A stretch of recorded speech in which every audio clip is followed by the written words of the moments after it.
Hello and welcome to episode 56 of James Bond Radio. My name's Tom Sears and I'm joined by my good buddy Chris Wright. Now today we are joined by somebody else who's, I hate to break it to you Chris, but even more special than my good friend Chris Wright. We're joined by a very special guest, aren't we? We are indeed. I mean, a very, very, very special guest. And I love the clues you've been putting out on the Facebook page. Some people, to be fair, some people got it pretty instantly, which we were both really impressed with. And then you put in a couple of other ones just to throw one or two of them off the scent, and obviously it got a little bit difficult. But well done to everyone who got it, and I can't wait to hear the interview myself. Really, absolutely. Good. So of course we're joined by Mr. Wint himself, Bruce Glover. Kindly, he gave us some time last week to sit down and have a good old chat about all things Bond. And as well, the thing about it is that his life story is so interesting in and of itself. So it's like there's a million stories he could have told, and I felt like we could have been sitting there for another 3 or 4 hours, and it would have just been fascinating the whole day through. From his early days and like the story of how he even started acting is just hilarious and brilliant. And then obviously we get talking into Diamonds Are Forever and all that kind of stuff as well. So we have a very, very special episode of JBR for you today. That goes without saying for sure. So very excited for that. Now, I suppose in other news, before we get cracking with the interview, there's only 10 days to go until Spectre comes out. Chris, are you excited about that? 10 days. 10 days. 10 days is nothing. 10 days. Well, normally, okay, you think 10 days, you think that'll fly by. Now, sometimes when you get really excited about something, like, when you're a little kid and Christmas, like it could be 2 days away, but it seems like forever. It seems like a year away. Now, is it going to be the same thing that now we've only got 10 days? Are those 10 days going to seem like, 10 months, 10 weeks or whatever? Or is it going to go quick? What do you think? I don't know. It's like that Christmas Eve thing, isn't it? You go to bed at Christmas Eve when you're a kid and you just cannot sleep for hours and hours and hours, and there's that build up. So I don't know. We've just got to stay busy, man. That's the key. Stay busy, and then hopefully the time will go quick. That weekend though, that whole Spectre weekend into the Monday as well. I don't know if I'll be able to sleep at all. Yeah. It's going to be so good. Yeah, of course. We got the big On the Tracks of 007 party on the Sunday night before. So there's much fun to be had. Next weekend is going to be a good one. Everybody who's not in London is going to be missing out for sure.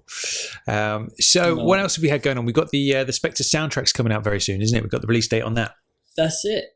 Yeah, so the UK release date for that is October 23rd, so it's not too long away at all. I think it's a little bit later for over in the US. I think it's November the 3rd for them, so it's not too far away. But that's available to pre-order now. Obviously, Thomas Newman doing it again, his second sort of stab at the old Bond soundtrack. So, there are quite a few Skyfall sort of cues, which I really like. We both really love that Chimera track, and that's awesome. So it'll be cool if he brings out some bangers this time around. Absolutely, fingers crossed, eh? Cool stuff. And there's for UK listeners, there's a Jonathan Ross special on ITV1 tomorrow. That's only in the UK, obviously. And he's going to be interviewing all the guests from all the stars from Spectre, Christoph Waltz and Naomi Harris and the whole crew. So that's definitely worth a watch. So look out for that tomorrow night or Saturday if you're listening to it the next day after this has come out. So that sounds very exciting, doesn't it, Chris? Yeah. That's 100%. I'm going to watch it. I'm going to record it and double watch it and triple watch it and all of that. But there'll be spoilers, so you've got to watch out. They'll definitely show some of the clips of the latest trailer. I know they will. Yeah. So you've got to watch out for that. Danny Boy's not going to be there, but like you mentioned, all the other big hitters are going to be there. So we might get one or two little hints as to what else is going on. But yeah, it'll be a good show, so don't miss it if you're in the UK. Absolutely, good stuff. I'll have to get somebody to record it for me because I'm going blind on everything up until we watch the film because it's too close now. But that's nice. Fun. So before we crack on, before we meet Bruce, make sure you come and join us on our Facebook page.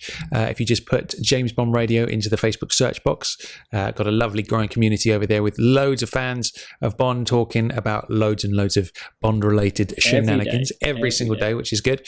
Come and join us on Twitter, which is just at James Bond Radio on Twitter.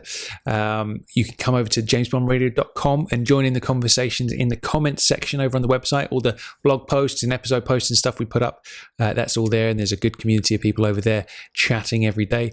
And of course, you can leave us a voicemail through the website too. There's a big button on the right hand side. If you want to leave us a listener quote or a question or a piece of trivia or whatever it is, you can leave us a message on there. And if it's, we like them all. We like them all. Absolutely, yeah. And if it's a good one, we can always play it on a future episode. And last but not least, we'd love it if you could come to our iTunes page. A shortcut for that is jamesbondradio.com/iTunes and leave us a lovely glowing 5-star review, because that helps us attract more listeners and rank higher in iTunes and all that kind of lovely stuff, doesn't it, Chris? Yeah, and if we attract more listeners, then the community will be ever growing and it will take over the world. Indeed. So one last thing, Chris, before we get cracking with Bruce's interview, and I think we should fire a little bit of Bond trivia, don't we? Ooh, okay. Well, I can't remember if you went first or I went first last. I think I went first last time, so go for it. You go first. All right, then. So my Bond trivia question of the day, Chris, is: in which Bond film do we see Bond use more aliases than any other? I'm not sure if alias is actually a word. Is it alii? I don't know, but one of those. But I would go with yeah. I know what you mean. Yeah. Aliases. Yeah. Aliases, alii. I'd go with aliases. All right, maybe. Cool, good stuff.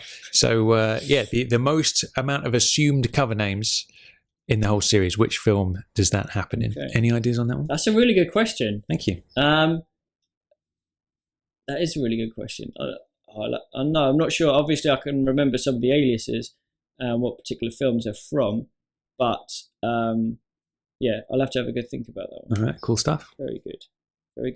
Okay, so my trivia question for today is: in Writings on the Wall, we hear the line, "I never shoot to miss." But in which Bond films, or how many times can you recall times where Bond actually did shoot to miss from the films? Interesting. All right, I can think of one immediately. But I'm going to have to rack my brain to think of some more there. But excellent question, good stuff. I know that particular lyric was a point of contention for a lot of people when the song came out. But yeah, so there you go. I suppose Sam did get it wrong, didn't he? He does shoot to miss on occasion. On occasion. Well, there we go. Yeah. Cool.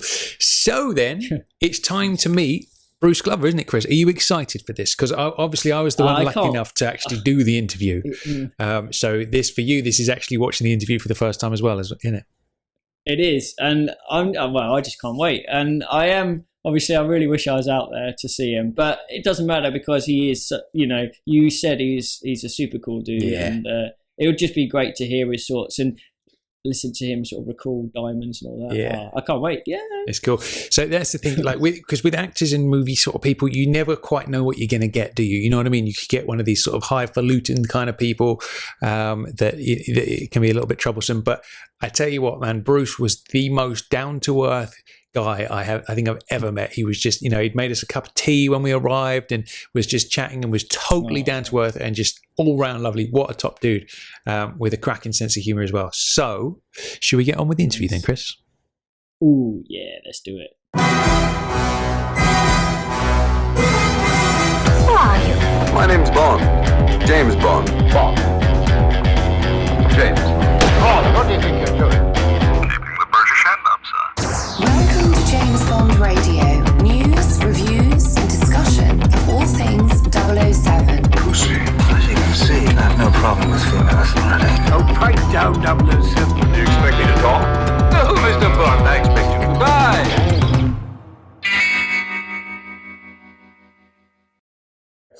Bruce Glover, welcome to James Bond Radio. It's a pleasure to have you on the show. Thank you, Tom. Good stuff. So we're going to start things off like we always do with all of our guests with some James Bond quickfire questions. Uh-oh. So, yeah, this is going to get very dangerous now, Bruce.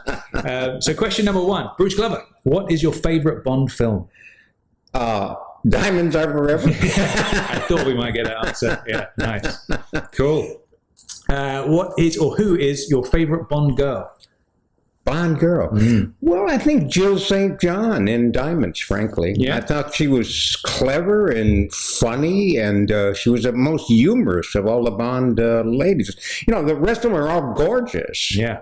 And, a variety of acting talents, but Jill did something special. Yeah. And I hope she hears that message. I think she was terrific in We'll the film. pass it on. Yeah, very nice. Yeah. Cool stuff. Question number 3 is, I think I already know the answer to this one, but who is your favorite actor to have played James Bond? Oh, let's see. That's hard. John Connery. There we go. It's a no-brainer. He's that the one. only Bond as far as I'm concerned. Cool stuff. This, Sir Roger Moore had the same size that Connery had. yeah. But he, for me, was the saint. But Yeah. the two of them both had the boldness and the size for the role to make Bond, something huge. And the rest of the Bond guys, variety of talents, all bringing their different slant at it. The current one is obviously a terrific actor. Yeah. But Sean Connery. Excellent impression. I like that. Good stuff.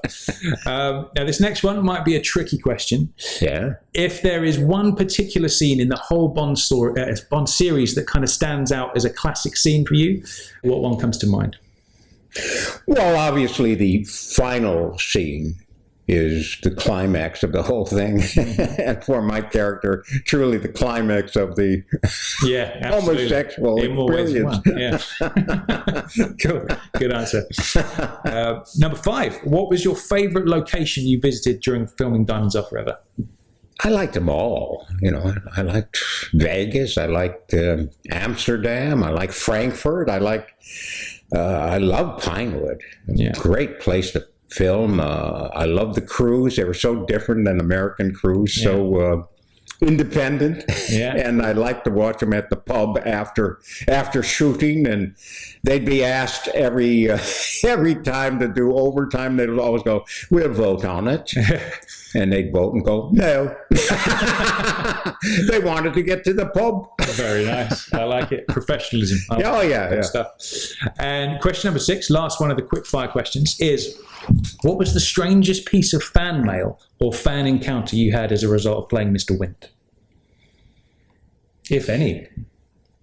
I don't know. They're usually pretty nice. Yeah. I mean, the enthusiasm of somebody who, I hate the term fan in a way. It sounds kind of pompous. Yeah. People who enjoy what you do are usually, they have a variety of shyness, or, they're a little stupid, or they're sweet, or whatever. And they all mean to give you some kind of love, and they want something back, some kind of, hey, nice to meet you. And I do that. When I do autograph things, I stand out in front of the desk and I meet people. I'm not sitting back there going, "I'm very important. Bow." That's disgusting. Yeah. People. I mean, I'm a people person. And, I came up from a tough working little working class kid. I know about people in every variety. And being an actor has to do, a good actor studies people. Yeah. And if you're going to do, and I'm very versatile, I don't do the same thing. I've never been on screen. Those are all characters I create. This is me now, but you've never seen this on screen as a character. This is not what I do. Cool. So, where was I? God, I get so involved with myself. Yeah. No, it was just fan interactions, fan mail, that kind of stuff. That's what we're talking about. Well, it's now, you get fan mail and they want you to send them free autographs. Well, I won't do that. Yeah. Autographs are a commodity. And I make them prove to me that they've joined the Nature Conservancy for at least $100. Oh, okay. If they've joined the Nature Conservancy and send to me proof that they have done that and done something about saving our planet, I'll send them an autograph if they send me a picture. That's beautiful. I really like that. That's a good idea. Yeah. Good stuff. And I do somewhat the same thing if I do an in-person autograph. I share some of that, and I do donate to those. Sierra Club, the Nature Conservancy, to me is the best. They buy land and turn it back to nature. Yeah. And, we're screwing up the planet, and we have to do something to turn back. And my little things that I can do, I admire people that do more, and I wish I could do more. Okay, so you were born way back in 1932, Depression era Chicago. 1932, which in Chicago. Yeah, so that must have been like a whole different world to what we see nowadays. So what was it like growing up in those days? I'm a curious kid. I have an instinct to live. And I lived. I was a very living kind of kid. I loved life. We had a streaks with, it was at a time when there were so many immigrants from Europe, and most of them were Slavic, Poles and I remember I'd be on the block and somebody go, Steveko, Stefan, Stosh, Bruce. It was like, Bruce, what the hell is that? It's like, so it was a tough neighborhood in a lot of ways. Took me a while to learn that I had to be tough and knock people down and things like that, which I learned to do. And but it was more of a contest. You could be in a fight with somebody and just decide both of you are doing pretty well, and you might stop and go, "You want to quit now?" Yeah, and they go, "Yeah." I'm like, "Okay." So what was the kind of the first spark of wanting to get into acting for you then back in those days? Oh God, never. I was always an actor and didn't know I was acting. Oh, okay. I loved going to movies, and I would direct people in scenes that I'd seen in movies and act different roles. I had an instinct for it and didn't know I did. I remember my father was very religious, and he was forced me to go to a Swedish Methodist Hellfire and Damnation Church. I was a Swedish pojke, svenska pojke, Terrible. It sounds like a lot of fun. Oh, dreadful. Actually, there were loving people there, too. I mean, they were, but there was a church pageant one day, and I was part of it. And I was like 3 years old. And they had Joseph and Mary going from house to house to house, and I was the last one in line. And they were told, they didn't have room for them here. And I had one line. It was, "No room at the inn." Very nice. And they got to me. And I'm 3 years old, and this booming voice came out of his little tiny body. "No room at the inn." And the whole church burst into laughter. And I went, "That's great." So I went, "No room at the inn." I got more laughs. And they were laughing more. And I kept going, "No room at the room, no room at the inn." And the preacher's chasing me all over the altar. And I'm going yelling. And he picks me up and he carries me down the aisle. And I'm yelling out, "No room at the inn." I knew I could get laughs at 3. That's an instinctual performer. Yeah. There are people that have that, and I do. Now, also, my mother used to take me to movies, which was forbidden by that church, by the way. Yeah. You weren't supposed to be in the movie theaters. They like to forbid stuff, don't they, churches? You were there when Christ came back for the second coming, you would be left behind and go to hell. Yeah. So I said, I love movies. So I would go to the movies all the time, and you would go and see 3 movies and a serial or a cartoon. And I also saw newsreels, and I had seen FDR struggling to get to a microphone with the polio. And I was fascinated. And I remember looking at that and wondering, what does it feel like to have to do that? And I was showing my mother. And she said, "Do you love your president?" I went, yeah. But I was just curious, and that, to me, is the actor's instinct. What causes that person to have to do that? So I was doing it. I was always a show-off, you know. I mean, I could sing, I could dance, but I didn't think of it as acting. Yeah. When you get to the point where there is things like plays, and I never saw a play, I only saw movies. You're in high school, and people who are going to be actors were all, well, I'm going to be an actor. And you're like, I'm not going to be an actor.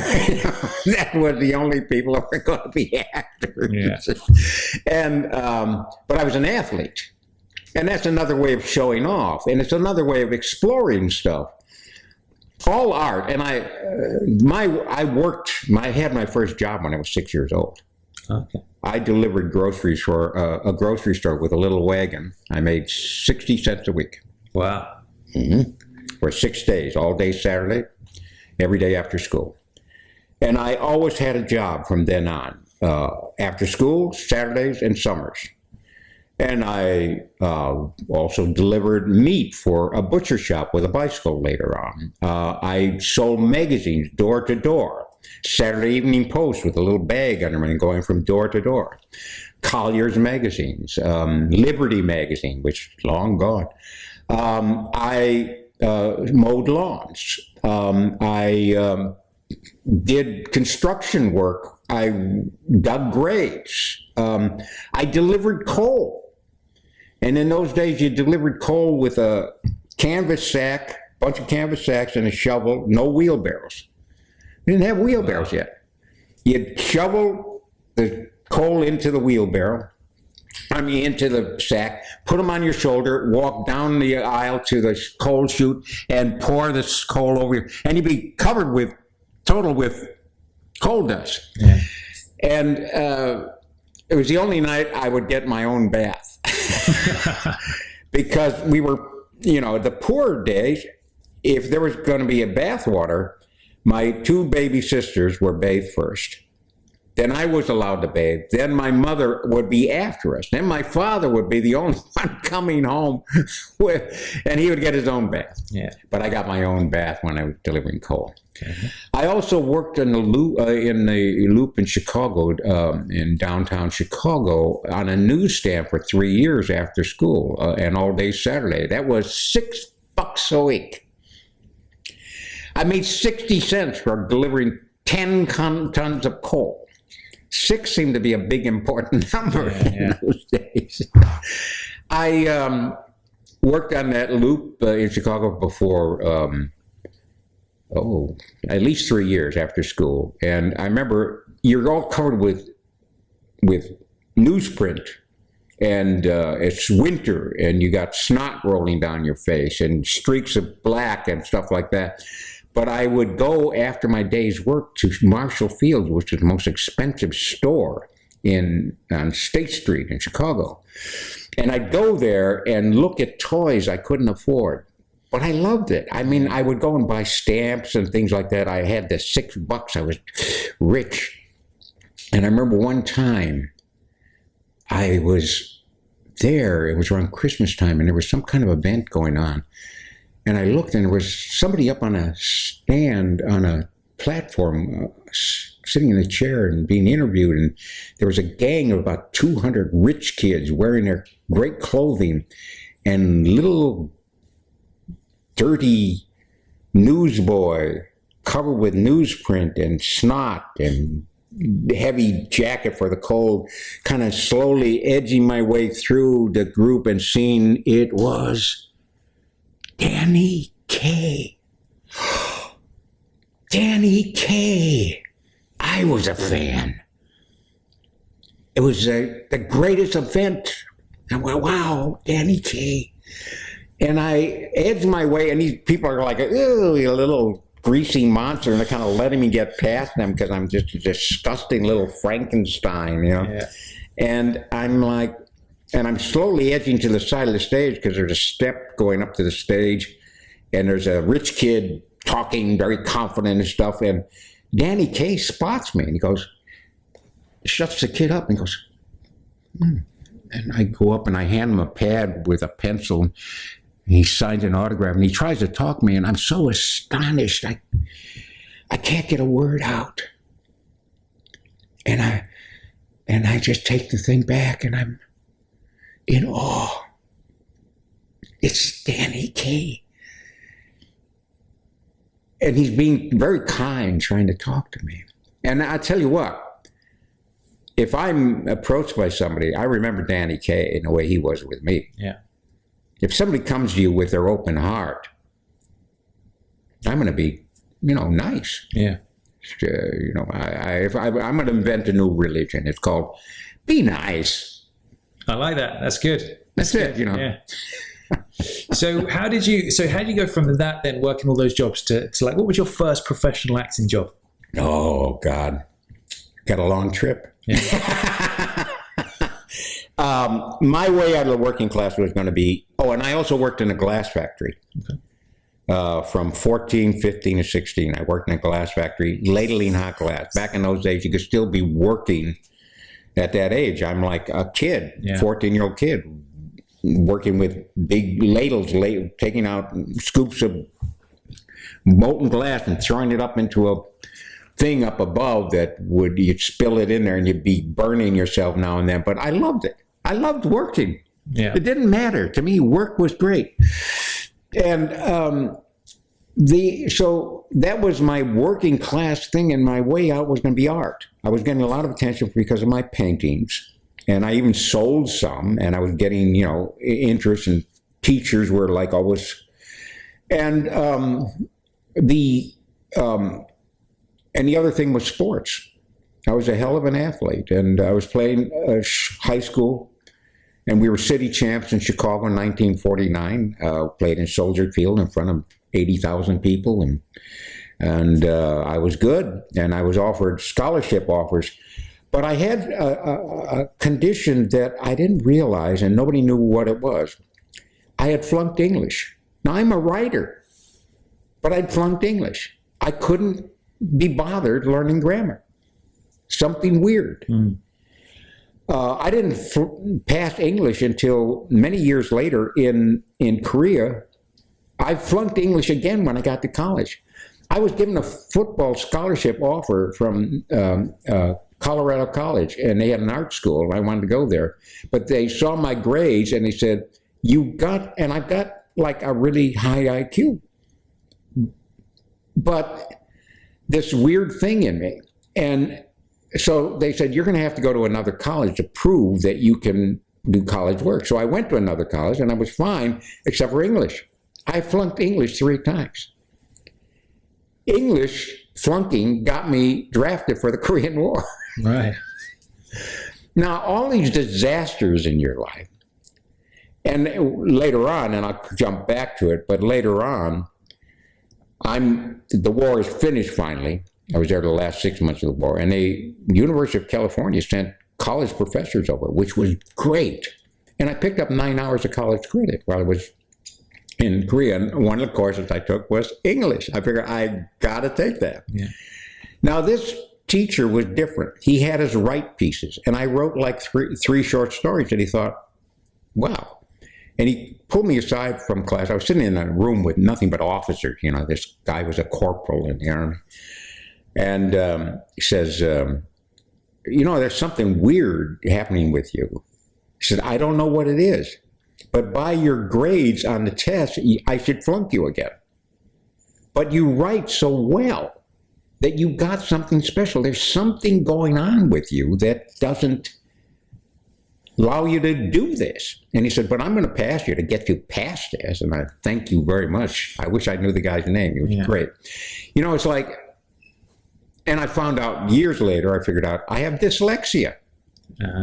Okay. Which, you invert numbers and stuff, and there's something where you are so quick to learn things that you don't bother with the steps. I can write, so why bother learning grammar? I still don't know grammar. I mean, I know a noun or a verb, but I don't care. There seems to be something with dyslexia, doesn't it? When people who have that have some other talent that kind of shines through in spite of that. It's quite a... Exactly. You see that quite a lot, yeah. Yeah, exactly. And it's, okay, long way roundabout. Yeah. Now I'm playing football. I went to a college in Chicago. It was all conference both years in a row. But flunking English.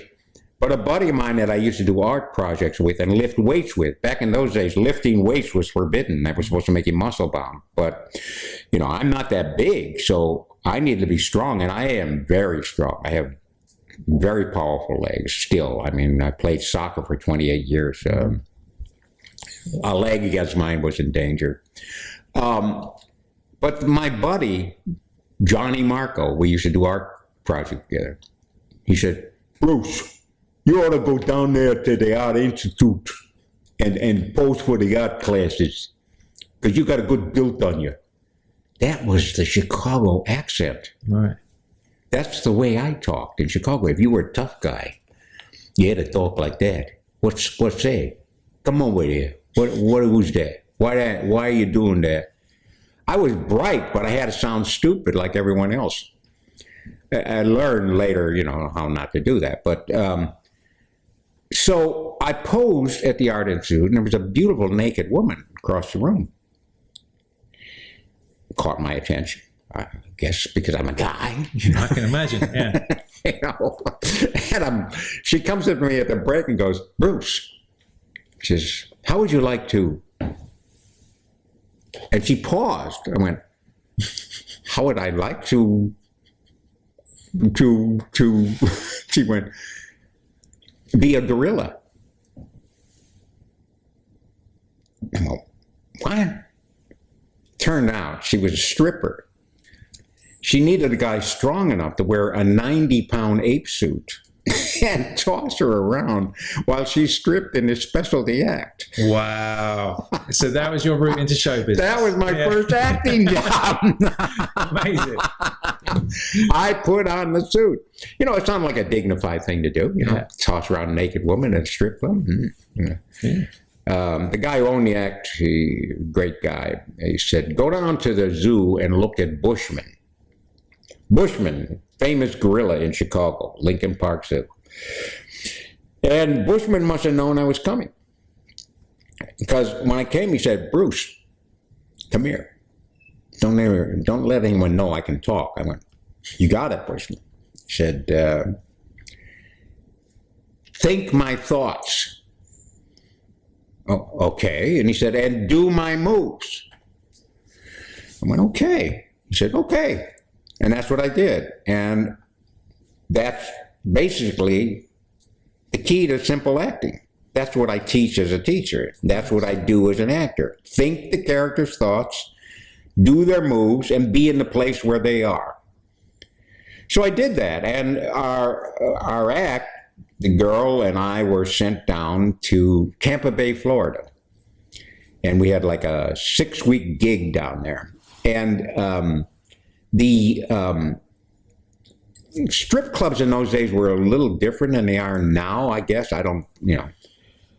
They were more classy, strangely enough. The strippers were classier, and it was more like burlesque, and there were like comedians. There still are, I'm sure. Mm-hmm. There was always a good stand-up comedian. And there were magicians, singers, and people that didn't strip. There were like, and this magician, remember his name, Don. He was from California, and I'm from Chicago with the Chicago accent, wearing the ape suit. And he comes up to me with his magic wand, and he taps me with it, kind of smiling, and said, Bruce, you are an actor. I said, what do you mean? He said, you make that gorilla so believable, you ought to try this acting stuff. Well, wow, that's interesting. I think I'd always had in the back of my mind that kind of thing. I remember like reading something like if you wanted to be an actor, you had to learn to independently raise one eyebrow. Independently. I hear what you're and I remember practicing that in front of a mirror and thinking, Okay, so there was some down deep kind of thing where, anyway, so I got drafted for the Korean War right after that. So I didn't have time to even think about it. It was like, whoa, I got through the Korean War and then was taking courses there and I got back to the States and I decided to go back to that college, but I had caught malaria. Wow. So here's two bad things. Dyslexia caused me to get drafted. Malaria caused me to not be able to pick up that scholarship, which finally they were going to give me because I finally passed English. But I couldn't do it because I was wiped out physically. So I had to delay that. And I went back to the college where I played football, picking up some more credits. And I'm walking down the hall and I see that they're advertising a play to be done. It's a Tennessee Williams play, Tennessee Williams play, it's a Spanish book, writing a Camino Real. And I read for it, thinking I'd get a 2-line part, and I got the lead. I was Kilroy. I was a natural. And I was good right away. Because I had the instinct. I became Kilroy. And now I'm looking at these actors around me. Some are fine, but I'd only seen movies. I'd never seen a play. I'd never read a book about acting. I'd never had an acting class. I was just doing it. And this one actor I had a scene with, and he was like over the top acting all over. I said,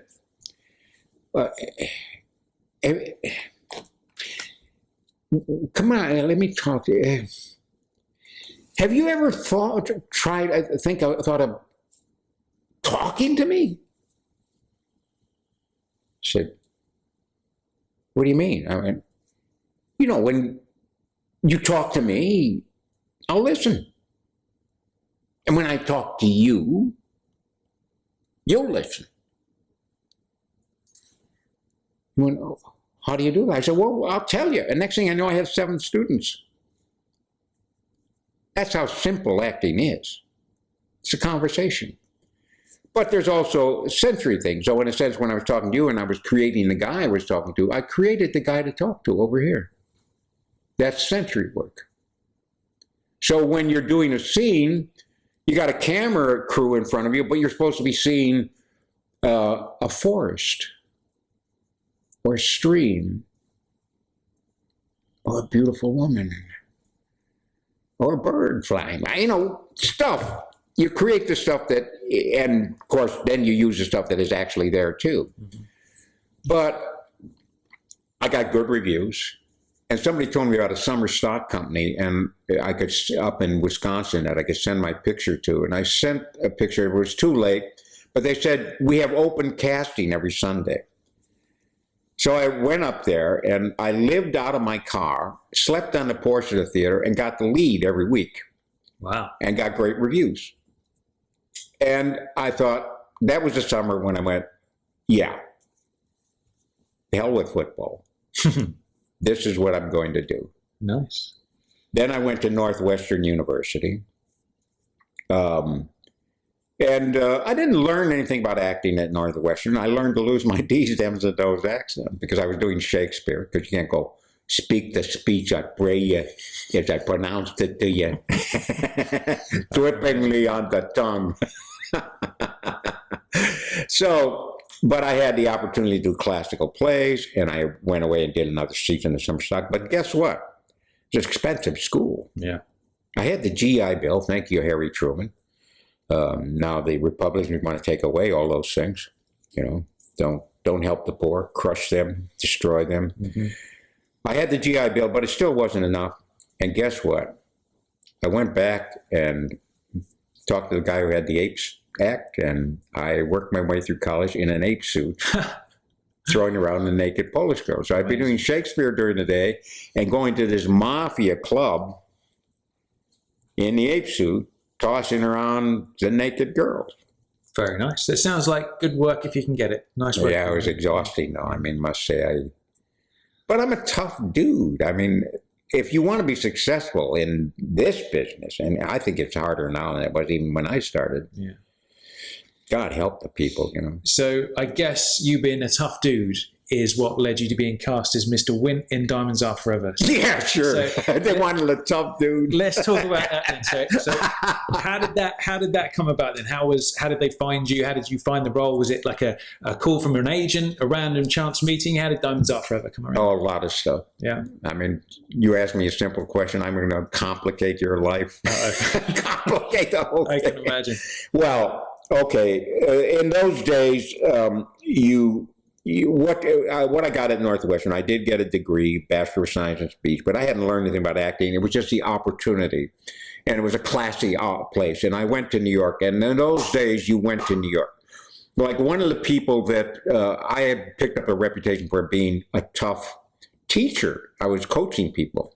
And somebody sent this young kid to me, a gorgeous 19-year-old guy, big, tall guy, to get they said, if you want to know stuff, go to Bruce. And so he came to me, and I watched his freshman scene, and I went up and congratulated him. He said, and I said, thank. And I started watching. He said, no, let me get rid of all these people. All these people were like a line, about 25 girls wanted to bang him, and he got rid of them. And we walked around the campus. He said, what should I do? I said, and I told him a few things about his acting. And he said, what should I do? I said, about what? He said, should I stay in college or should I go to New York?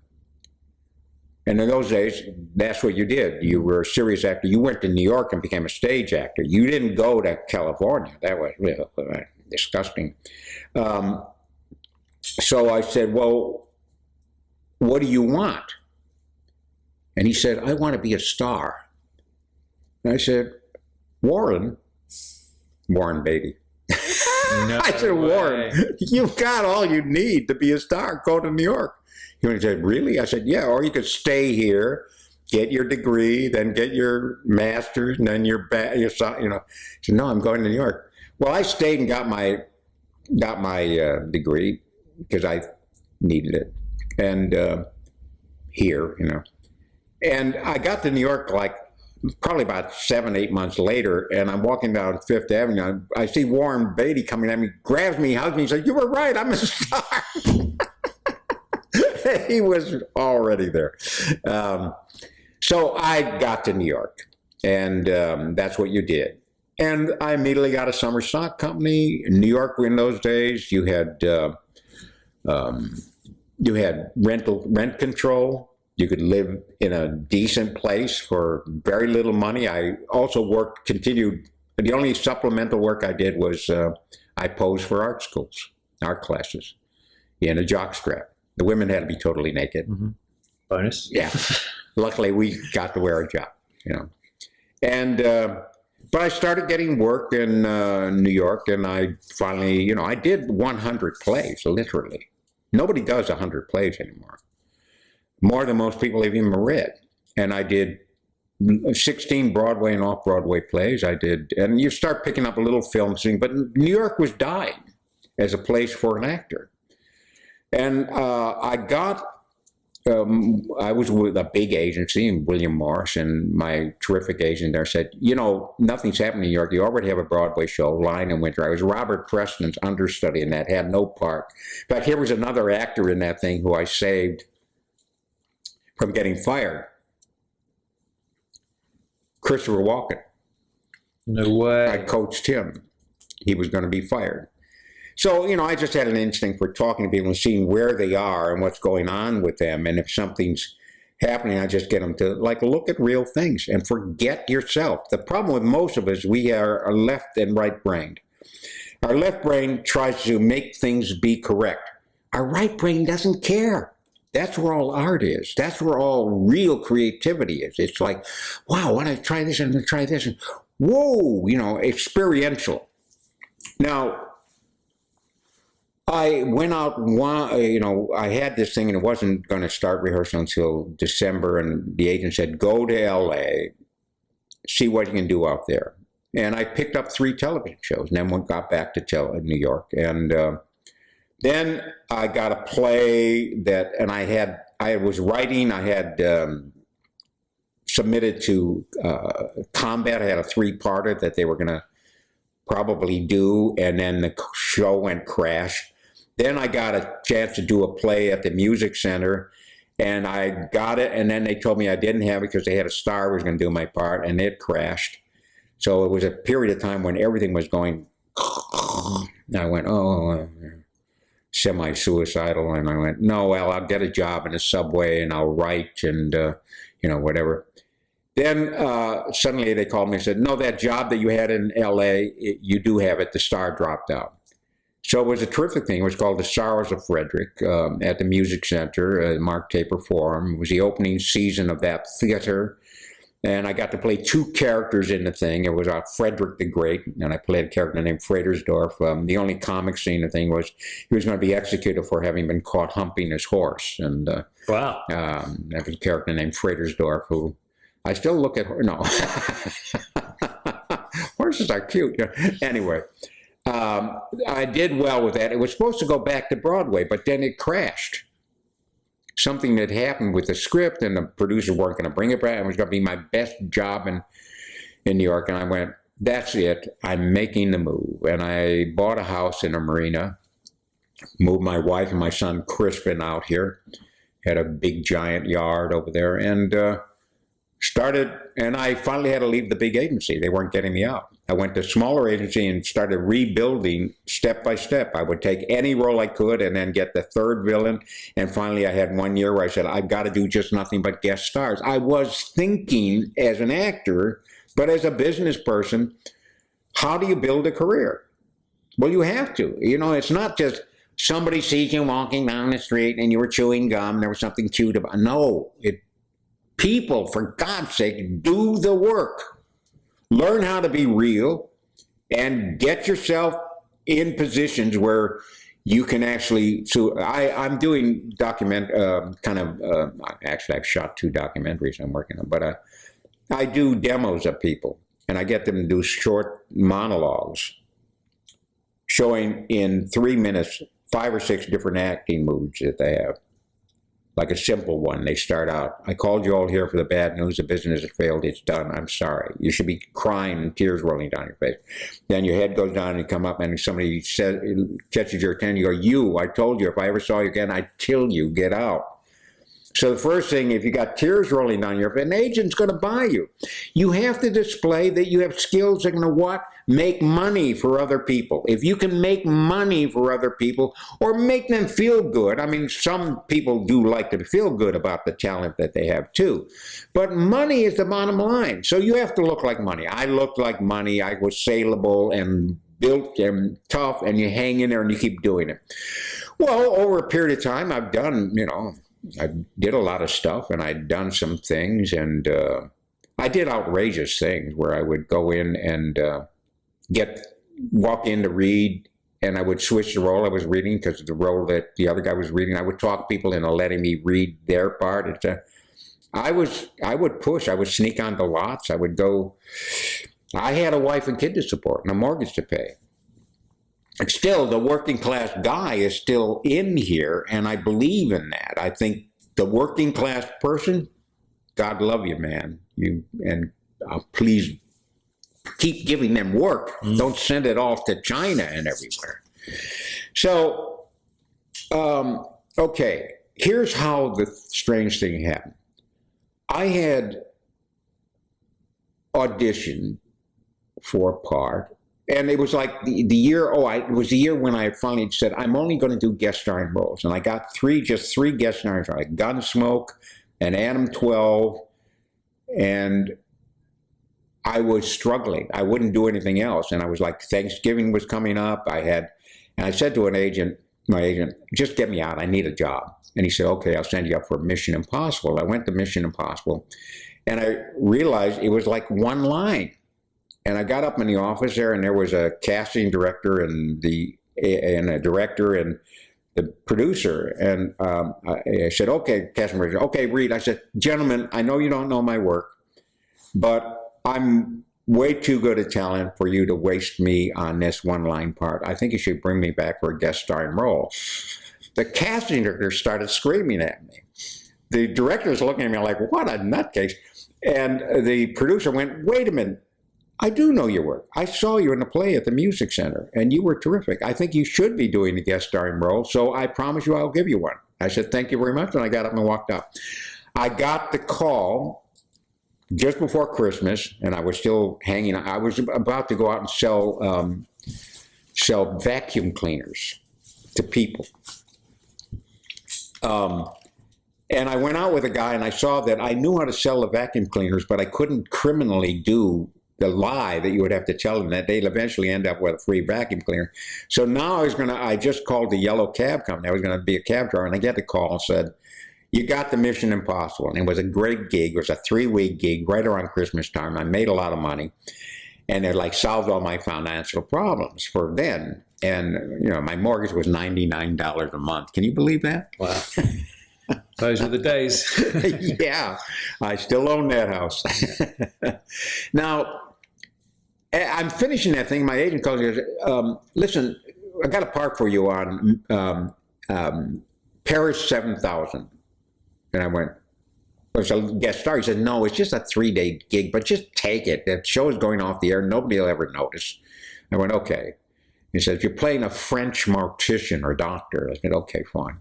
So I'm George, what's his name, is the lead of the thing. And, I remember, I'm showing him the body, and I look at him, I got this line, I go, so you knew him.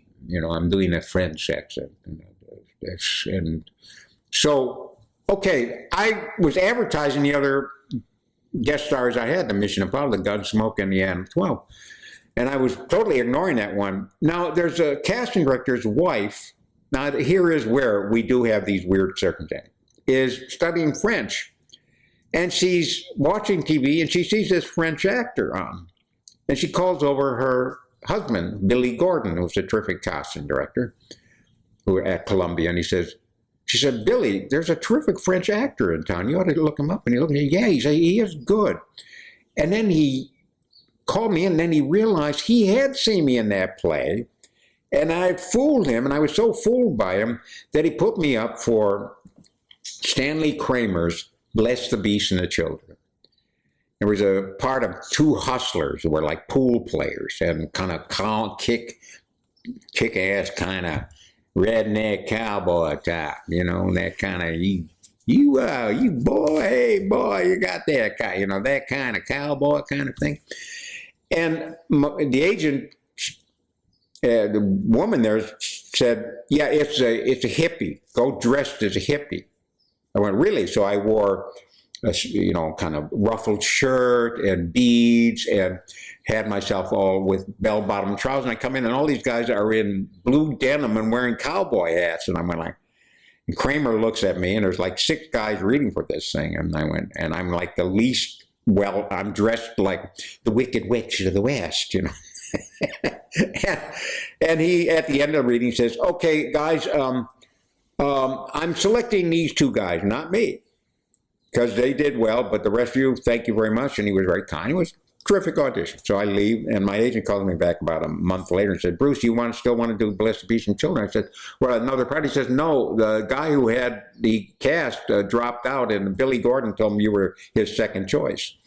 I went in to see Kramer, Mr. K, I used to call him, and just talk about hair and stuff like that. And I said, hi, I'm Bruce Glover. He went, huh? I'm going to be doing the guy. And he went, huh? Oh, okay. I wasn't his second choice. I was Billy Gordon pushing me in there because he had the confidence. I got the part. I went to Prescott, Arizona, and we did it, and I was good in the damn thing. And Billy was very impressed with me. When Diamonds Are Forever came up, he pushed me for the thing. Nice. I never read for the part. We were given the script, and we were sent in to read, to meet Guy Hamilton and the 2 producers, Broccoli and what's his name? Harry Saltzman. Yeah. And, Broccoli was always very warm. He was always like, and of course, Guy Hamilton, terrifically warm. But Billy Gordon was there pushing me at them, and I sat in chairs, and you didn't read. And at one point, my wife was a ballet and a Broadway dancer. And she even taught ballet after Christmas was born and stuff, and she wasn't dancing anymore after Christmas was born. But we had gays around all the time in New York, Oh, if you two get divorced, I don't know which one I'm going to marry. Well, it won't be me, Keith. I love those guys. Yeah. This was the first time that a role was going to be identified as gay ever in movies. Yeah. Big, bold thing. I was going to ask about that. What was that process like? Was it very set on what you could do with that, or was it something they just said, have fun with it and do what you like? Yeah, very interesting process, and I'll kind of take it step by step, because it is kind of part of the way I worked and part of the wonderful director Guy Hamilton, and how I worked with him and how he was with me. You had the terrific writing that was given, what's his name? Tom Mankiewicz, yeah. Who later hired me for a television show as a director. Wonderful guy. He wrote those characters. Thank you. Mankiewicz gave me the gift of an opportunity of something that I could work with. Mm-hmm. There are a lot of good actors who will never get that opportunity. You've got to have the role given you where you can operate and bounce from here to there to there. Terrifying. I was afraid of coming up with that cliche gay guy, which is fun to do. I've always enjoyed gay people. They're fun. I've had them make passes at me, but I put them off. And some are, gay people are always very helpful to straight guys who they think are attractive. They are, Can I keep that suit? Oh, all right. But bring back the shoes. Anyway, I was afraid of coming up with that cliche, so I said to Guy when I realized, we had an audition. Now, the audition, the final meeting, they weren't auditioned, was me, Putter Smith, and this other actor who I knew a little bit, who was a good actor. And they were both physical, kind of the same thing. And I went, I've got it. I'm the one, and they're trying to figure out which one of these guys is going to match with me. Yeah. Well, I was wrong. Putter Smith had been the one.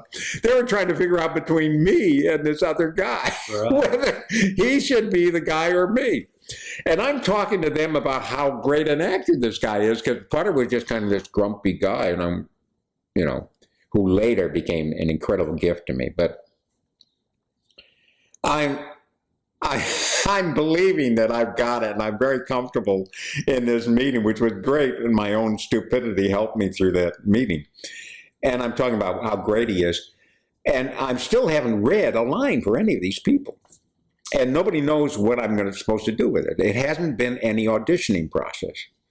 It's based on, I guess they must have looked at some film of mine or whatever, and Billy Gordon's strong kind of approval. So I asked Hamilton to not tell me which of the two characters I was going to play. He said, why? I said, I don't know, Guy. I just don't want to know until I really have to know. He went, all right. I'll not tell you. And he made sure that Putter Smith didn't tell me when I finally realized that Putter Smith was the guy that he had gone to see Putter play. He was a great musician, playing with Thelonious Monk, bass fiddle, and Putter playing bass is hilarious to look at. Right. He still plays, great. And that's how he said, Guy was a Thelonious, and he said, that's one of the guys, just because of the way Putter looked. Now we get to now I got the part, and I don't know what I'm going to do with it. I have no idea. We're out in the desert near Vegas, outside of Vegas, at 7 in the morning, getting ready to shoot the first scenes, which is the scorpion scene. Yeah. And the blowing up the helicopter. And I'm there and walking around and getting wardrobe, and you're getting makeup, and nobody knows, you look cool, everything. I am terrified. I don't know what I'm going to do. I'm going to fail. I'm going to fail. They'll fire me. They'll bring in a good actor. And I went, wait a minute. I stopped and I talked to myself. Look, Bruce, I'm going to listen to your acting teacher, me. You've done a lot of work. You've been around a lot, and you taught a lot of people. You listen to me. You're locked up in a big ball of cement. You're in this ball of cement. I'm going to fail. I'm going to fail. I'm going to fail. I'm going to fail. I'm going to fail. You got to get out. Get out. Why? What's blue? Blue. Blue. Blue. Blue sky. Sky. Sky. Sky. Sky. Sky. Sky. Sky. Sky. Sky. Okay, sky. Sky. Sky. Desert. We're in the desert. Sand. It's dust. It's not sand. It's dust and blue sky. God, look at all these people running around. God, this is interesting. Wow. 180 people getting ready to do this film. That's fascinating. Taking my first breath, this cool desert air. I feel great. I feel great. Yeah, this is great. Wow. So there's my partner, Putter Smith. Wow. So we're gay. Oh my God. There's that guy over there, and he looks at weird mustache and snaggly teeth and a weird body and hair and wandering around slapping people's hands. He's hilarious. Wow. He's gay, and gay people kiss. I don't want to kiss this guy. Oh, no. No. Ick. Now, what about this guy? Oh, God, he's great. I love this guy. He's walking around. He's hilarious. He doesn't know how hard acting is. He's just having a good time. Musicians, I think, are hearing music all the time. And he was. And I looked at him. I went, yeah, he's like a big, giant toy. My toy. Big key in his side. I just wind it up. And he's my toy. My toy. My toy. He's my toy. Now, suddenly, that's the beginning of the character. My toy. Now a guy comes up and says, hi, Bruce, I'm property master. Come over and pick out your scorpion. Oh, my God. I'm Mr. Wint. Ick. I got to be holding a scorpion in my bare hands. Ick! Oh, God. I don't want to be holding... Oh, I've got to. Well, you'll be the only guy in the set with a scorpion. You're a big show-off actor. You want to get a lot of attention. You're going to be the only guy in the set with a scorpion. He's my toy, and I've got a trick. He's my toy. And I've got a trick. That's the character. That was the character. Very daring thing that I did as an actor. I mean, so daring that, in a sense, 5 years after the film was originally released, it was shown on television. 5 years later, the scene where Putter and I have just blown up the helicopter. We started walking off in the sunset, and I reached over and grabbed his hand. I remember we were shooting today, we're walking off, and then guy said, okay, cut, it's done. And I said, you're blushing. And made the whole crew laugh, which I do a lot of jokes of. And I'll tell you a joke I did on Sean Connery. which if you can bear the time, it's hilarious. So I'm a big jokester on set. So I said, "You're blushing." Okay, that moment when they showed it on television was cut. They did not show two guys holding hands. Well, Sean, as I said before, I do like jokes. And we were out in that desert, and Sean didn't know me, and I was working with him, and he knew I was playing a gay character, and he didn't know I was straight, but I like making jokes. So it was like 2:30 in the morning, and we had that scene that we were shooting in the desert near Vegas, and I got him chest to chest. We're lifting him out of the thing, and I'm chest to chest, and I thought I'd make him laugh. I looked at Sean, and I went, "I think I'm getting emotionally involved." I can hear Mr. Wint saying that. And I thought he'd laugh. He didn't. He went, I could see his mind going, "Oh my God, this little poof wants to put his hands on my stuff."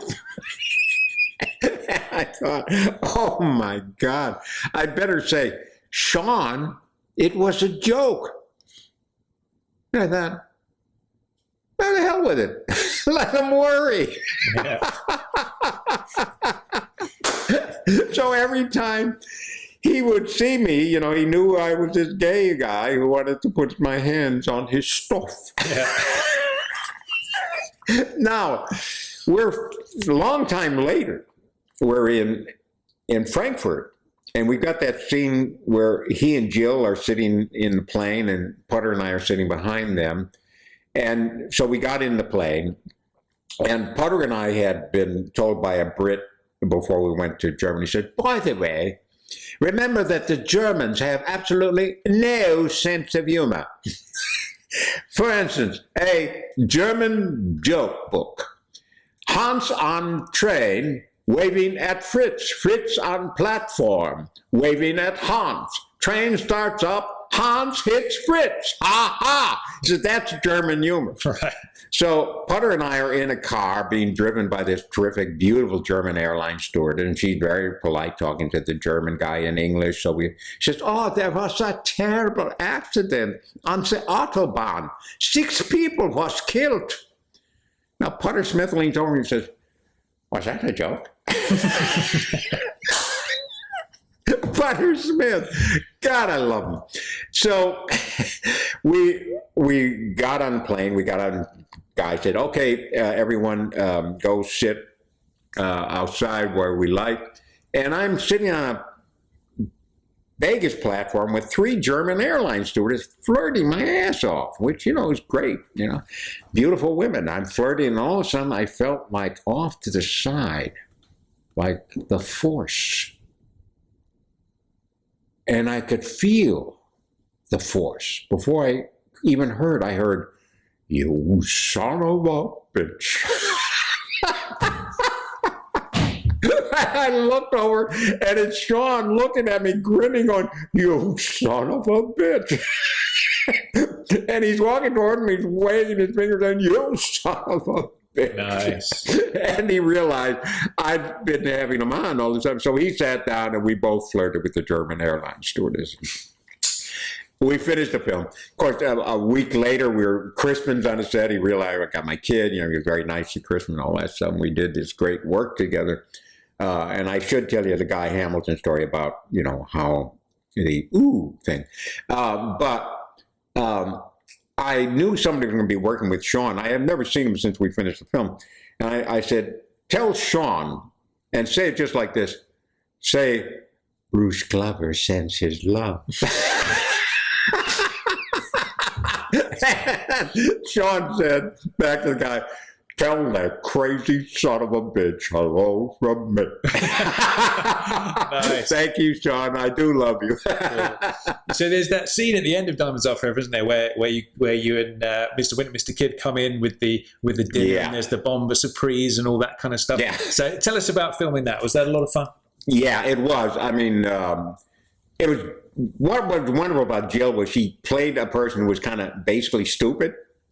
You know, the Bond girl, and that's what was funny about her.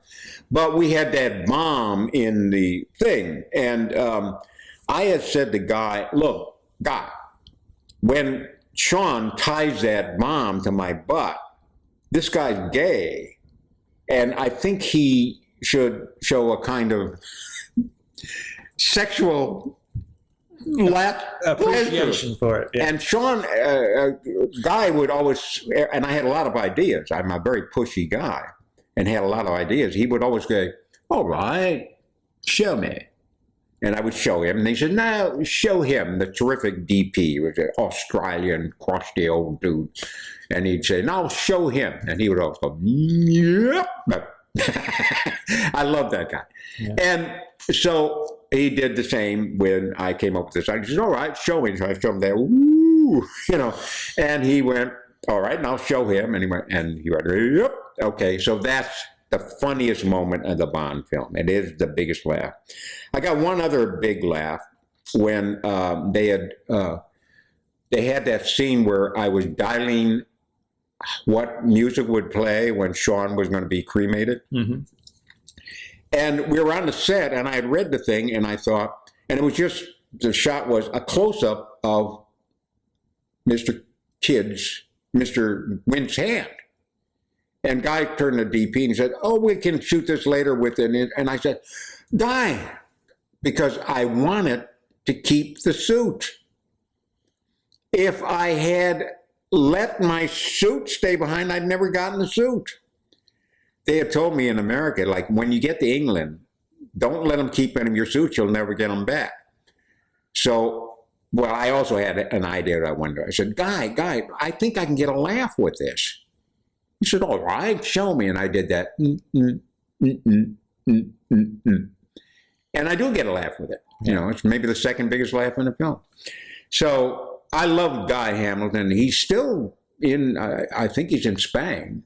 And there's a Swedish friend that has talked and been and met there and stuff like that. So I was very fortunate to have Guy Hamilton, Potter Smith, and Sean Connery. You know? What a combination. Yeah. There's a gift. And it's, you know, it's like a special experience. I mean, it's not a perfect movie, but it's a damn fine one. And the other Bond one I like is the one that Connery did, the first one. Oh, okay. Dr. No. Yeah, I like that film. I think that was tough and tight. And yeah, I did see that film in New York before I'd ever had any idea of a Bond thing. But, you know, I'm fortunate. I think they should bring me back. Nice. I do as well. Absolutely. There's a vote. Another question I had was there any, do you remember any scenes that maybe didn't make it, ended up on the cutting room floor and didn't make it to the... Yeah, I think there was one with Shady Tree. We loved your act. Yeah. That was with that terrific stand-up comedian, great guy, uncle to Dean Martin. He was Dean Martin's uncle. He was a sweet man, you know. I mean, there were a couple of British girls that were in the cast that were girls that worked in the strip clubs. I remember one of them said, all right, I think I'll have to take my tits and get out of here. You know, she was, and she showed up in Birmingham when I did that Autographia one. And make Autographia bring me back into London. Okay, we'll do. I'll put it away. Got to make them bring me back. I want to come back to London, go to all the museums to see if my paintings are any better. You know? Good stuff. Sounds good. So there's one line in Diamonds Are Forever that you perform which stands out above all the others amongst most fans, and I wonder whether you wouldn't mind performing it for us one more time. If that's all right. I tell you, if I play Mr. Kidd and you play Mr. Wint, if we can do that together, that would be great. So I tell you what, I'm going to. Oh dear, what line is it going to be? You'll know it instantly as soon as I've even prepared a script for you. Oh dear.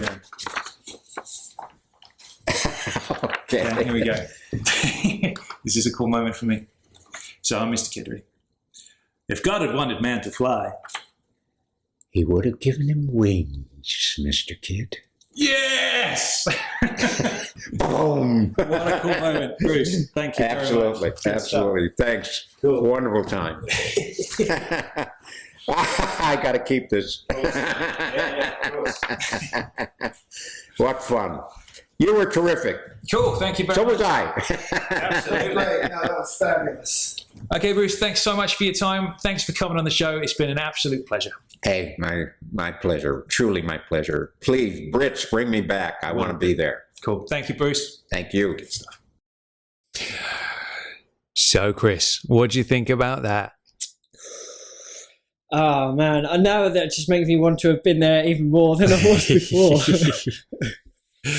He was awesome, wasn't he? I mean, it's just hearing that voice as well. When he throws on the Mr. Wint voice, straight away you're like, oh, that must have been amazing to hear it sort of there in person. Yeah.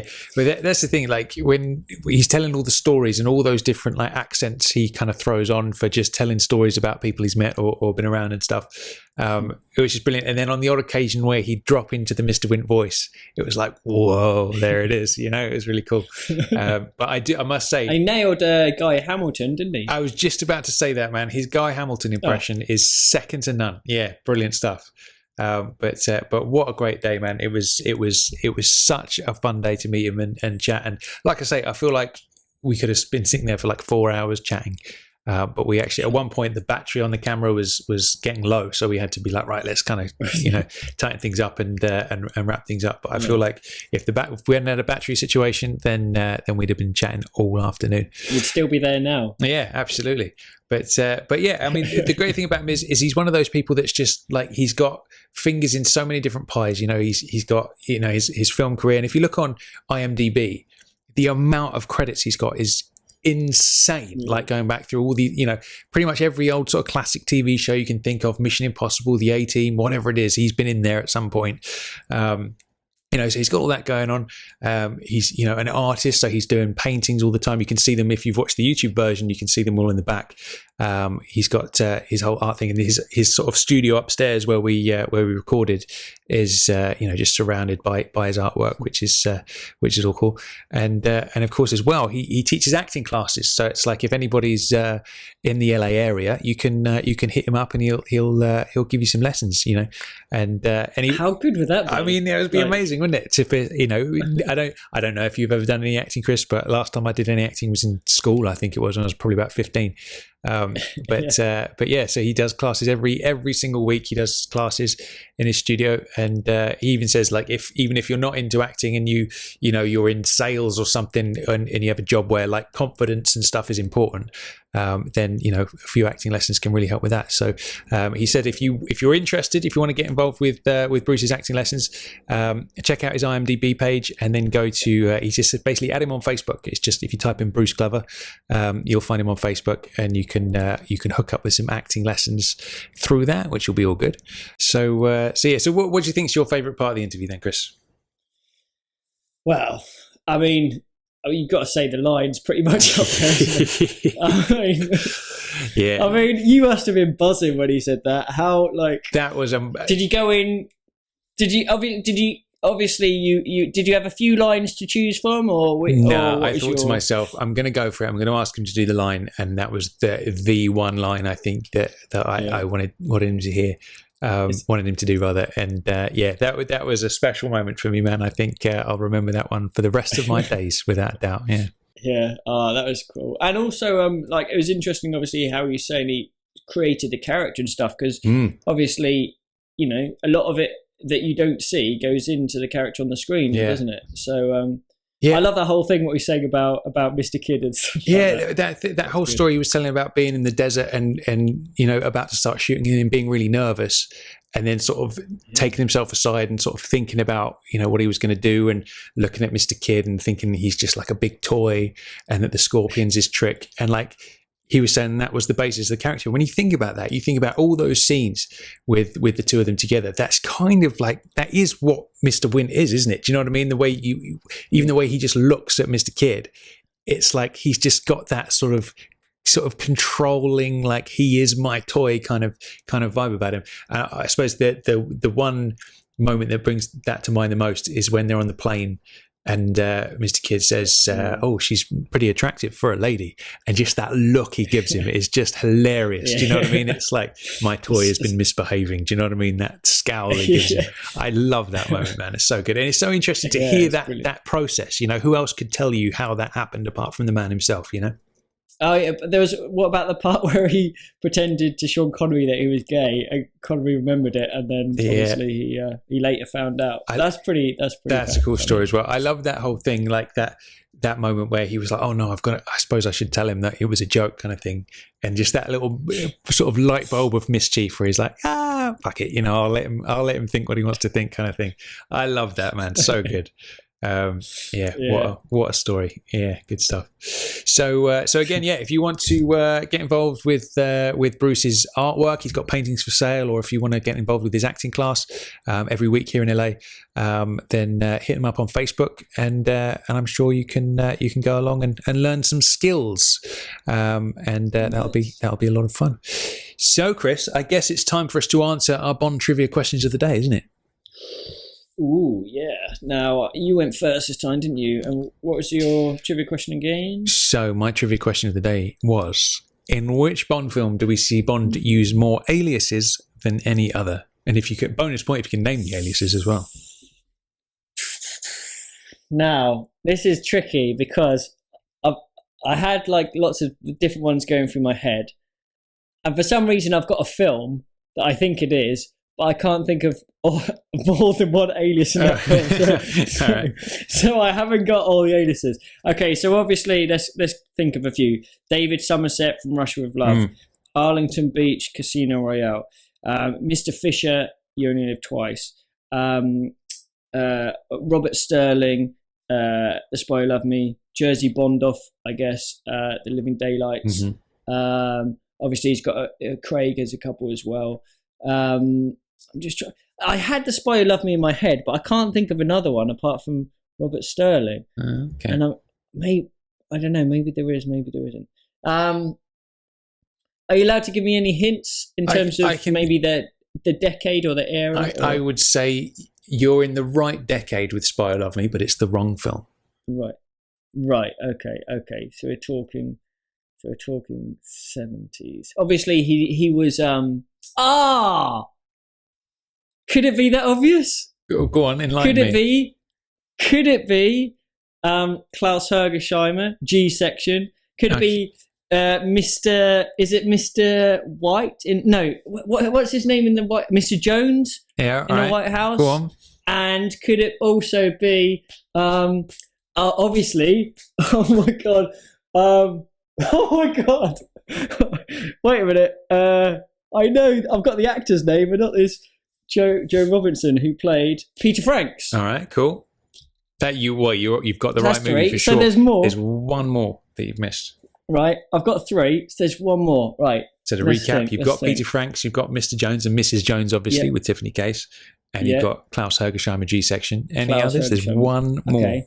So there's one more that I can think of anyway. There might even be more. Bugger. What about when he says, at the very end, he's from Acme Pollution Inspection? Does he give a name then? I don't think he does, I don't think he does, no. He just said he works for Acme Pollution Inspection. Yeah. That's a good one, though. I didn't think of that. Oh, yeah. Bugger. Can you, any other clues? If you need a clue, he's on the phone when he uses this one. Oh. Is he? Oh no, we've done that. Let me think. On the phone. Is it? It's not when he's in the bath, is it? Nope. No. Maybe. Oh, of course it is. Of course it is. Bert Saxby. There it is. Yeah. Good stuff. Oh, sorry, man. That took me ages. Absolutely right. That's 4 aliases, though. That's there you go. Isn't it? You've done well there, man. I'm impressed. Good stuff. Sure. Well, it took me a while to get there. No worries, you got there. Bloody good question, though. Thank you very much. Yeah, bloody good question. Okay, so my trivia was, as we mentioned, there's a line in Writings on the Wall which is "I never shoot to miss." But in which Bond films, or how many sort of scenes can you think of where he actually does shoot to miss? Okay, so the first one that immediately comes to mind is when he shoots Cara. Obviously, he shoots a gun and not her. Brilliant. He was ordered to kill her. Excellent. So there's that. Shooting to miss. That's the only one I can think of off the top of my head. Every other time I'm thinking, does shoot. I don't know. Any clues for me? One of them might not be at a person. And this is a bit of a sneaky, jokey one, really. But and another one, I would say, we don't actually see him do this, but it's referenced within the dialogue. Are we thinking the scene at the beginning of the casino where he shoots the gas tank instead of shooting the No, I oh, no, wasn't because he does thinking- shoot the no, I bomber, doesn't wasn't he? thinking that. Yeah. Yeah, go on then. How about the dialogue one is from one of your favourite films? And whenever I say one of your favourite films, it's always the same film with you. Okay, so that would be Majesty's. Do you know then. what film? No, your favourite film. Oh, one of your favourite films. One of my favourite films. So Casino? Yeah. GoldenEye. Oh, all right. Okay. When he shoots Zukoski in the knee? Yes, because he says in the dialogue, the skill wasn't to shoot you in the knee, but to miss the rest of you. Yeah, okay. So, very nice. Yeah, that's so there we good. go. Yeah. I mean, that's kind of a sneaky one. So we've got Kara, we've got Zukoski. The only other one I got, I'm just going to say because it's a bit of a silly one, is in Moonraker, where he purposefully misses the pheasant so he can shoot the Of current course. tree. That's a good one. I like it. I like a But sneaky trivia they're question. the only. Yeah, they are a bit sneaky. They're the only ones I could think of. So I'm sure he must have done it again another time, but I can't, off the top of my head, think of any others. All right, very nice. Good stuff. So that brings us on to this week's Guess the Quote round. Bond. James Bond. Very nice. Now, if I remember correctly, it was your quote last time, wasn't it, Chris? It was, and I also remember that you were very confident about the answer.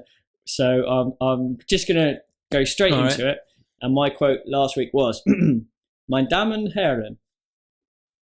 Okay, so the reason I got that was because I had a little session where I was like, right, I'm going to find some quotes that are really going to stump Chris. And I've got myself a little short list, a little notebook of quotes that I'm going to bring out gradually. And this was definitely one of them. So I knew it immediately. Do you know what? The character name escapes me, but it's basically Elliot Carver's kind of PR woman. After Bond does the station exactly break, right. all the power cuts out, and she's on the earpiece or whatever, saying Brilliant that. stuff, yeah. No idea what it means. Excellent. We'll have to ask good old Ralph Lewandowski what she's actually saying there. But yeah, You do know what it means, don't you, really? what does it mean? Ladies and gentlemen. Oh, does it? Say it again for me. Yeah. Meine Damen und Herren. Ah, okay. All right. Yeah, that makes a lot of sense. Good stuff. I've been schooled. Because she says it, and then she says it in English straight after, doesn't Of she? course she does. Yeah. Good point. Yeah.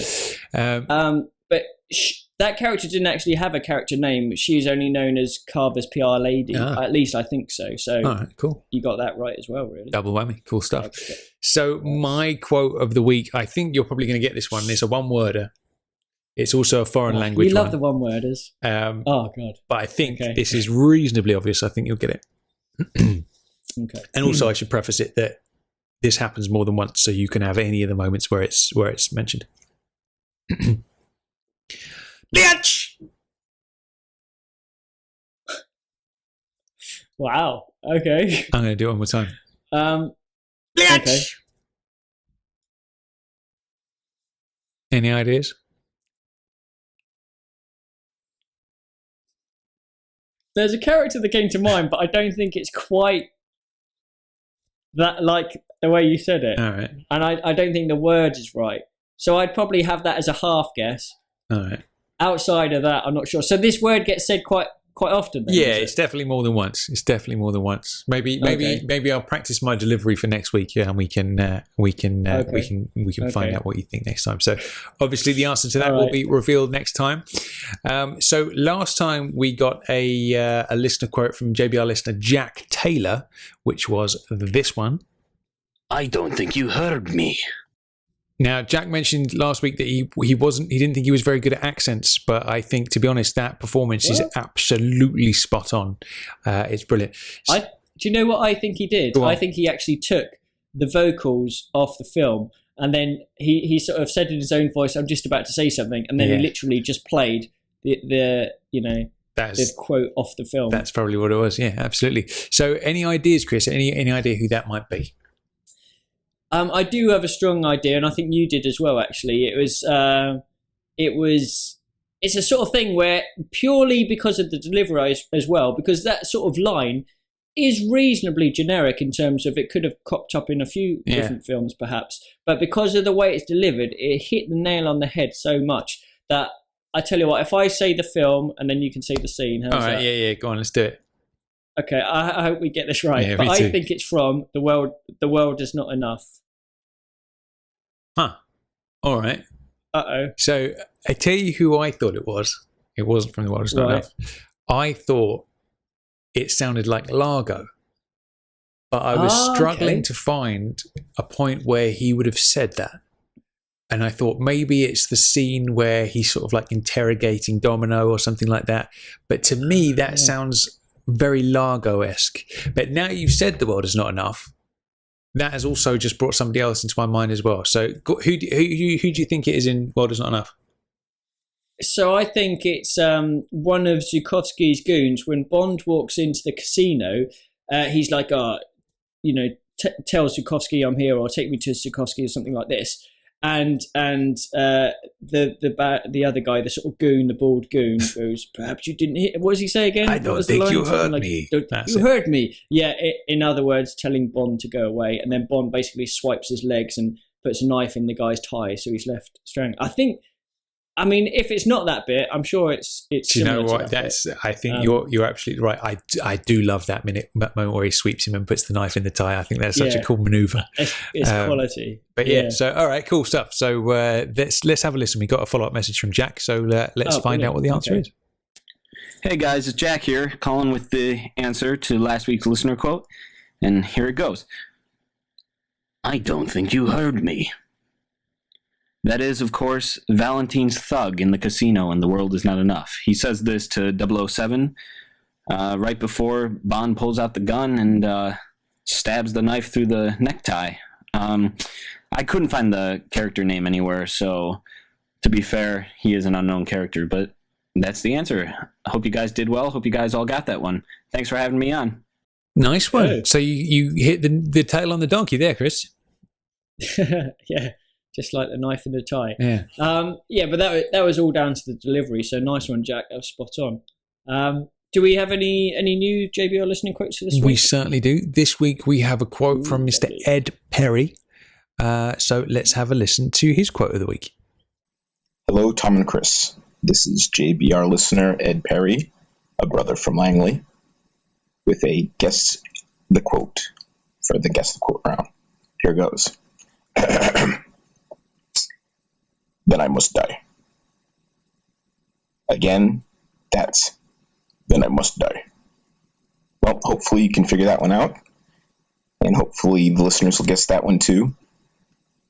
If not, I'll send you the answer soon. Keep up the great work, guys. So, any thoughts on that one, Chris? It's an interesting line, that. Because again, it's one that you could imagine being in quite a few different films.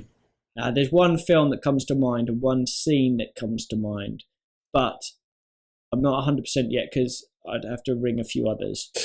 But I certainly remember something along these lines being said. I think that line combined with that particular delivery, I think I've got that one in the bag.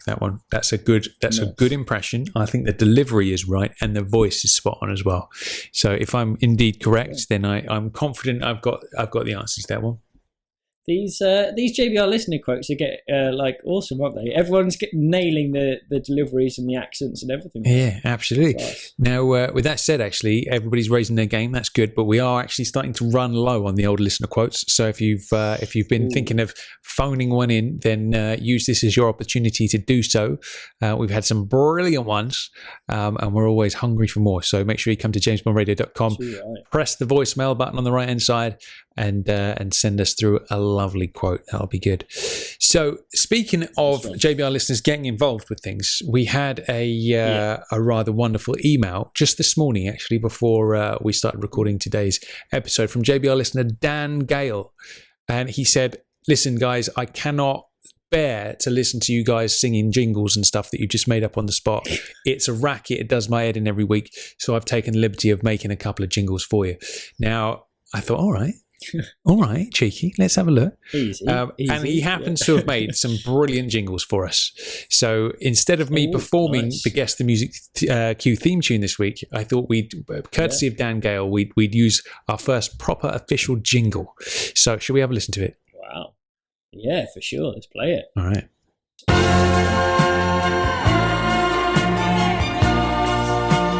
It's the music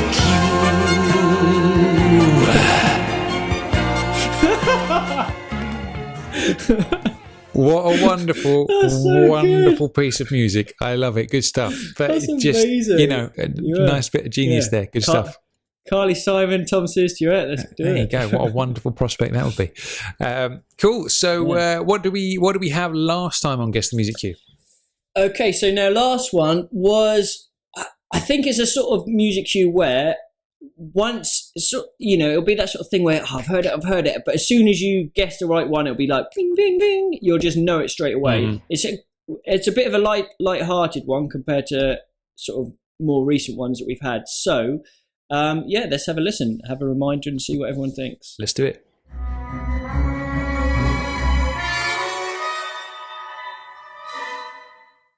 Now, to be honest with you, I thought I was confident last week, and I've listened to it again, and I'm a little bit flummoxed on this week's music cue. It's like you say, it's a bit of a quirky piece of music, that. Yeah. And it's quite unusual for a Bond film. Yeah. I must admit, I'm a little bit flummoxed. Have you got any clues for me?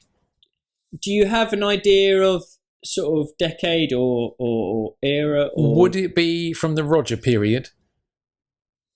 I'd say a bit later than that. Bit later than that. Oh, hold on a moment. Would it be from the Timothy period? It would be from the Timothy period. Would it be from License to Kill? It would be from License to Kill. Yeah. Right. All right. Come on then. So would that be from the sequence at the beginning where they tie up Sanchez's plane and it sort of drops down? No. Okay. So we got the film. Right. Now you might have, now you've got the film. I think if you listen to it one more time, it would probably come to you. But it's quite a lot later in the film than the pre-titles. So although the film gets quite dark later on, there are one or two light-hearted moments. Is it from the barefoot water skiing scene?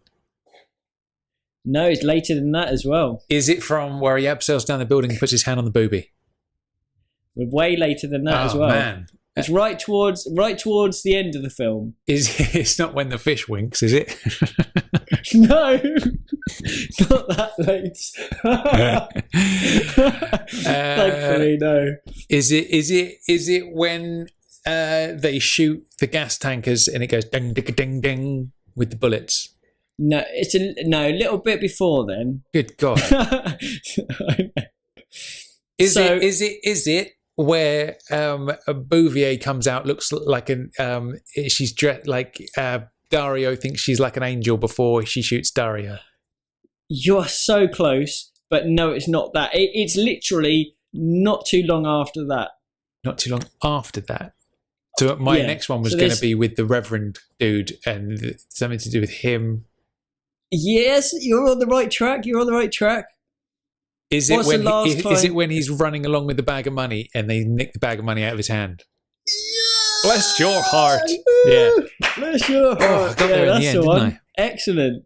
Nice one. Excellent stuff. Yeah. So, all right, if you listen to that again, and then straight away that scene will come back, I bet you. All right. Good stuff. Nice. Nicely done. Good. So have you got any more for us this week? We have. Now this one, let me think. I think you'll definitely get the era. I think you'll probably get the film with this one. As to what part of the film, I'm not sure. All right. I think it's a reasonably famous part of the film, which perhaps might be giving a bit away. But I think you'll nail the film. But within that film, it might be a bit tricky. But we'll see. So yeah, should we have a listen? Let's have a listen.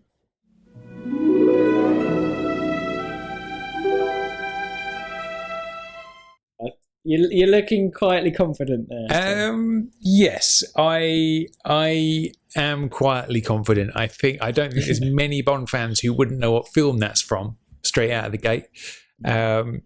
And I'm reasonably certain I know what comes next in that music cue as well. So I'm quietly confident, though I did say that last time and completely screwed up. So who knows? But excellent work on Guess the Music Cue this time. And again, thank you to Dan Gale for sending in the wonderful theme tune. Good stuff. Now, next up, Chris, we've got to perform one of our home-brewed theme tunes this time. So apologies to Dan for that. It is time for the complete lyric section. Very nice. This is a game we play where one of us poses a Bondian lyric to the other one, and we have to get the following line. It's not the song we're after, it's the following line. Now, Chris last time was a bit of a sneaky one, and instead of choosing a theme tune like we always do, he chose a song from within a Bond song, which was "Where Has Everybody Gone?" That one. Which threw me for a loop. So I thought, all right, if the gloves are off this week, the gloves are off. So my lyric from that was the week before. My lyric from last time was the following: I know you dream a lot, holding on to lies. So, Chris, any ideas? Oh man, I know you dream. Okay, so we know it's not a main theme, so it's got to be a song, either a song within a film or a song at the end of a film. It's got to be one of those. What is it? I dream. What is it again? Sorry. I know you dream a lot, holding on to lies. I know you dream a lot, holding on to lies. See, straight away, that's going to make me think tomorrow never dies. But I know it's not that. Yeah. It should be, but it's not. So is it a song? I can't think of a song from Is it a song from the end of a film? Maybe you're getting a little bit warm. I was going to say you're being very cruel to me this week. Okay, so I'm gonna take that as potentially a yes. A song from the end of a film. Do we get to hear it sort of? I feel like as soon as I perform it in the way that it's performed, it will give it away immediately. But I'm happy to do that for you. When you're ready to. How are you feeling right now? Are you muddled, confuddled, or are you on the scent, do you think? In terms of, I've probably got 5 songs, and it could be any of those 5, maybe. All right. It's definitely, I think it's a later Bond film. Okay. I think it's a song from the end of the film. All right, it definitely will. And I think... What actor do you think would be in this film? I think it's from the Brosnan era, I think. Okay, good. Excellent. You're on the trail. Would you like me to hear me perform it in the way that it's performed? Wait, let me just think. What's at the end of? Well, the end of Die Another Day is just electric stuff. I don't even remember what's at the end of that. I haven't seen it for so long. You know, the end of You Only Live Twice or so. The end of Tomorrow Never Dies goes into the Bond theme, doesn't it? And you got the KD Lang surrender, and I don't think it's from that one. So, what's the end of GoldenEye? It's that slow. It's the Eric Serra one, isn't it? Let me think. I'm going to go with. I know this isn't the way you play it, but if I had to choose one of those, I'd choose the one at the end of GoldenEye. And what's that song called? Oh shit! Hang on a minute. Sorry. Do you want me to sing it to you? Yes. You've got please. the right one. Yeah. It's at the end of GoldenEye. Okay, cool. Yeah, go on. Can you sing it to me? I know a dream love, holding on to lies. There it is. There's my Eric Serra voice. For what that's worth. That sounded like Reeves and Mortimer doing their little. That's brilliant. Okay, so it's something to do. Love has got to be in the title, isn't it? It does. Okay, the something of love. The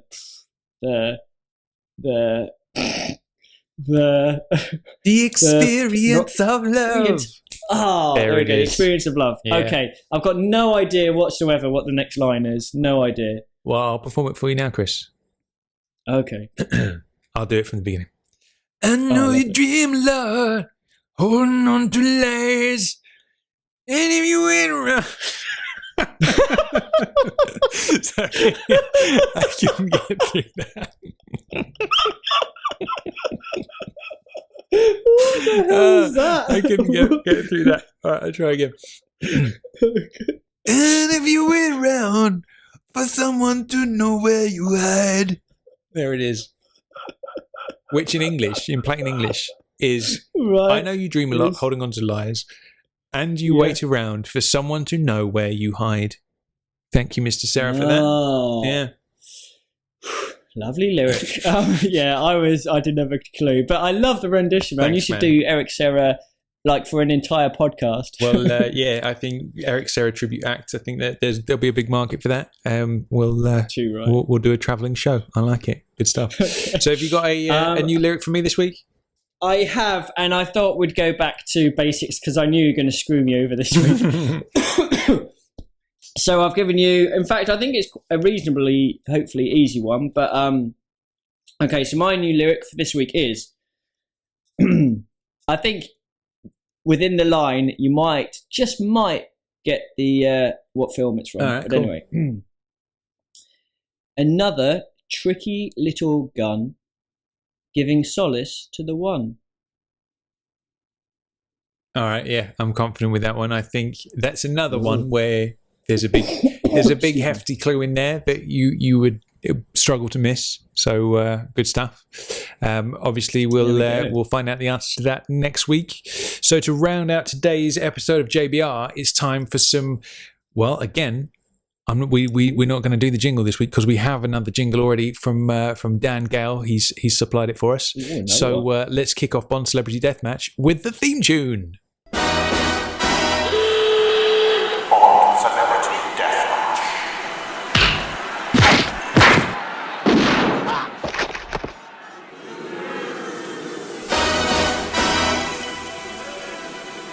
So there we go. What an amazing jingle. And the voice in that saying Bond Celebrity Deathmatch almost sounds just like the dude who's like doing the 10 minutes and counting in the old Bond films, doesn't he?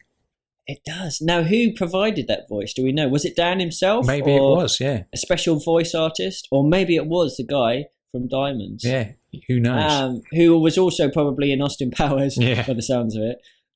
Without a doubt. Excellent, yeah. But thank you for that, Dan. Good stuff. An excellent little jingle for us. Excellent. So we're in the final round of the Bond Celebrity Deathmatch this week, or the final quarter-final round of the. That was a confusing way of saying it, wasn't it? I'm going to start that again.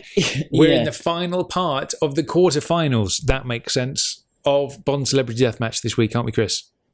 We are. So basically, we've had two that have gone through to the semis, two that have been knocked out, but we now have two left. So what we're going to do is we're going to play these two off against each other, and obviously whoever wins will go in to join the other three.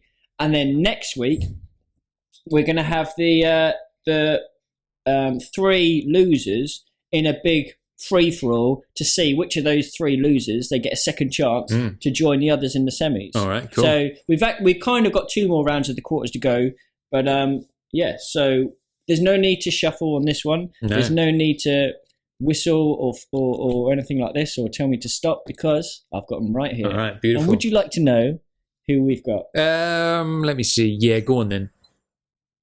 We have the Italian pirate himself, Mr.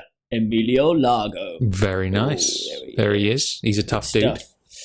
He is indeed. And against him we have the suited butler himself, Odd Job. Ooh. Now straight away you're thinking, I'm sorry, Largo.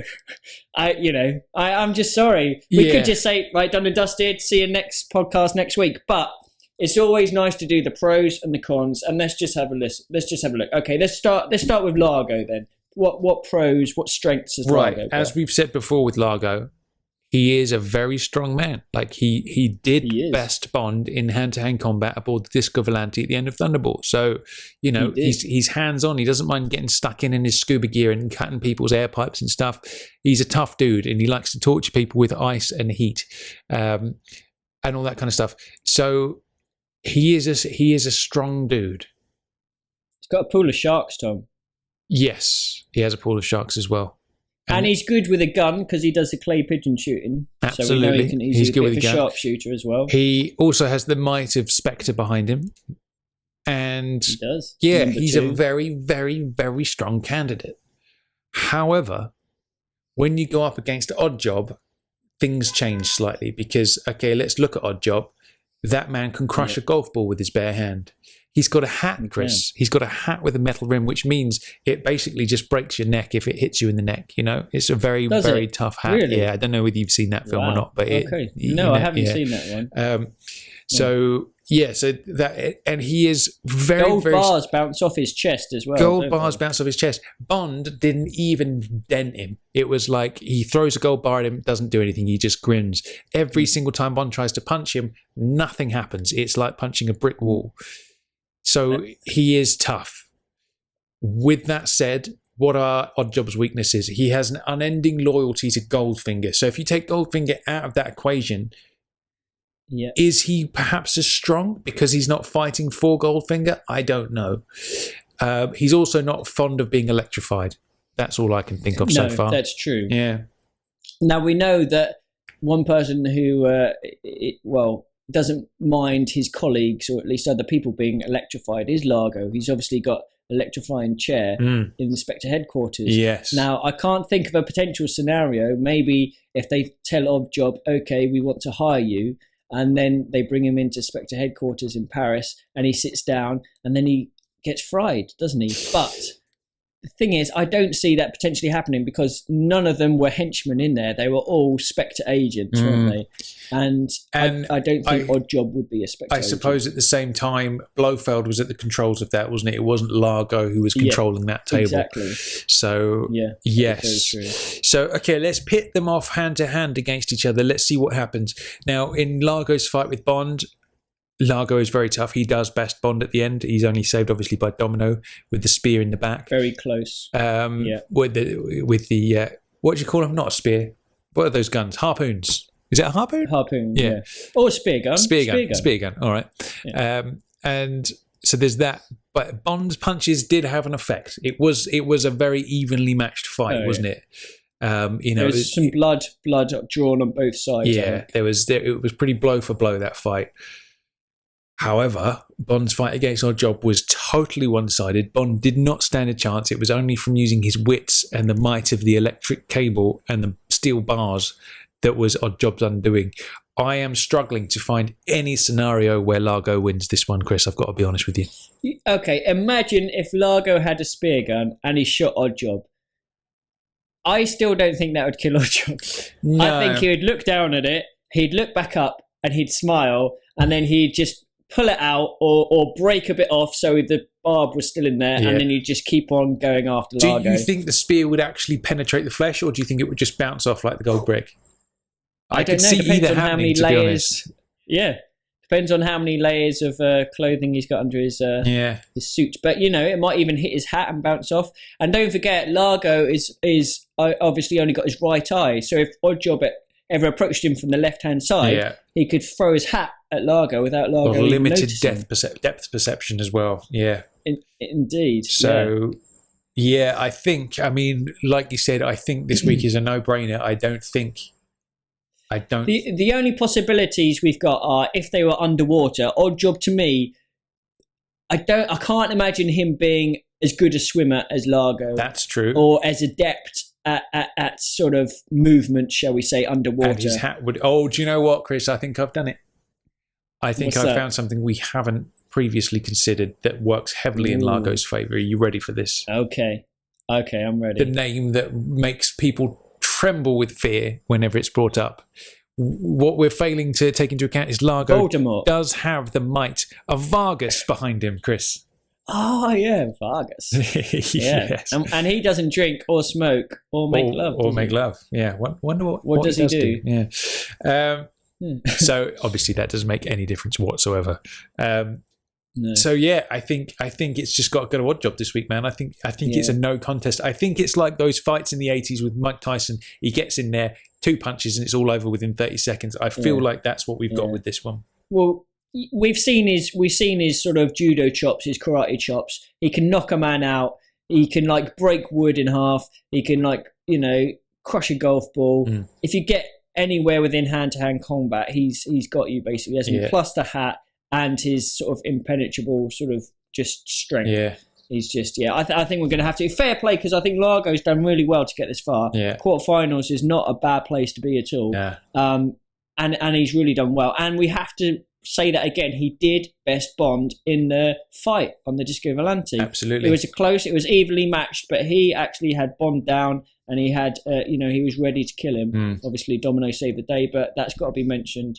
But yeah, in this match, I think it's got to go to Odd Job. There we go. Odd Job wins. Odd Job goes through into the semis. There he is. Good stuff. Yes. So there we have it. I think Odd Job is going to be a very strong contender for the finals. I think he could go all the way, especially considering the players we have left. I think it's gonna get interesting over the coming weeks for sure.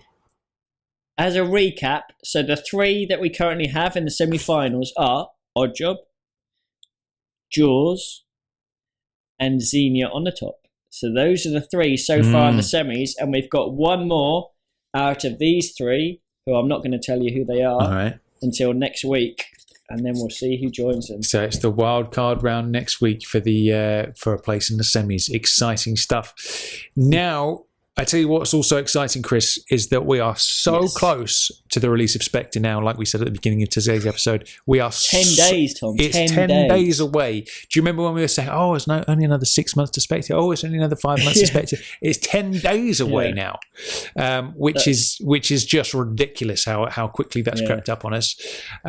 So we basically have bit of a big announcement next week in next week's episode regarding our Spectre coverage. So make sure you tune in next time. I think next time, rather than choose a sort of a specific topic, I think basically what we'll do is we'll have next week as a primer for Spectre, basically just an entire episode of kind of the sort of stuff we want to see from Spectre and all that kind of business. What do you think about that? Well, I think we could talk for quite some time, and I think by that time we'll have 3 days to go. The excitement level is going to be off the charts. Exactly. We're just going to be tearing it to shreds. It'll be great. So there we have it. So again, next week will be a special kind of Spectrelation primer episode. So obviously, if you're like you and I are at the moment, Chris, we're avoiding all trailers and all stuff. I haven't watched the trailer in weeks to try and block it from my mind. Do you know what? Go on. I went into the cinema last night and literally I thought I'd go a little bit later, try and avoid all the trailers, literally opened the door to walk up the sort of corridor bit, and straight away I heard Bond was on, turned away, went back to the end of the door, and then I was like, put my fingers in my ears, but it was so loud, Tom. It was so loud. I was like, try not to listen. And I kept on, trying to avoid it. And I heard a few words here and there. I made sure I didn't see anything, so that was a plus. But I did hear certain things, and I was trying to block it out. But I've told my brain to get rid of that. Hopefully that's gone. That's now. what I'm doing. All of my trailer viewings and the things I've picked up along the way, I've just tried to block them out of my mind so I can go in as fresh as possible next Monday. So there we go. So again, we've had a brilliant episode today with Bruce. Really cool. And again, big thanks to Bruce for all his time and energy and stuff and letting us come over to visit. Next week is going to be our sort of pre-Spectre episode with a very big special announcement coming up in that episode too. I've got a quick question because I think actually you might have done this already, but I had a mate who messaged me earlier to say that he's super excited about it as well. And he was saying that he's literally just watched Casino, Quantum, and Skyfall back to back, ready for Spectre. Now, I know you recently watched Casino and Quantum back to back, didn't you? Yes. Will you be watching Skyfall again beforehand? Do you think I should watch all three, or just avoid it and try and keep things fresh? Do you know what? So basically, when we interviewed Bruce last week, our good buddy John Williams came along to help out and be a bit of a cameraman and stuff. And then we came out of Bruce's interview just buzzing with excitement. And we thought, should we just go and watch a couple of Bonds? Yeah, all right, fuck it, let's do it. So we went back to John's place and did a Casino Quantum back-to-back double bill. We were planning. How was it back to back? It was good. Like we were thinking of doing all three, but by the time we got through the first two, it was just like, I'm knackered. I can't do another one. Yeah. And I've got to admit, man, Quantum. I remember being gutted when I saw that incident. Not gutted, but I was like, wasn't as good as Casino. Watching it again, I think it gets better with age, and I think, especially considering what we said about the whole Sam Smith thing. It's like when you have some time and space from something, it takes on a different sort of, it just takes on a whole different vibe. So watching Casino, again, absolute masterpiece. There's nothing I would change in that film apart from the line about the Omegas and the Rolexes. Like that's it. That film is beyond a masterpiece. It's perfect. It's brilliant. Quantum is just a balls out action movie. And if you're going to go in and watch Quantum like we would have done back in the day when it came out, wanting Casino Royale 2, it was just, you were never going to be able to do that. Do you know what I mean? It was like, you're never going to be able to follow up something as brilliant as Casino with more of the same, because it's just not possible. Yeah. So I think the only way you possibly could have followed that up is with something that was just drastically different, which I think Quantum is, despite all of the different kind of angles that, you know, the whole Mr. White intro and all that kind of stuff, and the link back to Vesper and all that. And I must admit, I just looked at it and I was like, I'm just going to watch this film and just accept it for what it is. And I must admit, I thoroughly enjoyed Quantum. Watching them back to back was great. Loved it. Cool. Well, I'll have to do it. Do you think are you going to try and watch Skyfall before, or are you not too bothered? I'm obviously going to be flying back to the UK in a little over a week. So I think what I'm going to do is I'll stick it on my laptop and I'll probably watch it on the plane on the way over. I think that's what I'll do. Okay. I think I might have to get the old 1, 2, 3 on the go as well at some point. Yeah, without a doubt. So that reminds me, actually, big thanks to John for helping out with the Bruce interview. He helped out with some of the camera angles and stuff, and just generally overseeing the thing. I guess you would say he was the Cubby Broccoli of the day, helping produce the interview. But there we go. So until next time, I've been Tom Sears. I've been Chris Wright. And JBR will return with a special pre-Spectre episode next Friday with a very special announcement tacked on as well. So until then, we will see you. See you next time, everyone. Bye.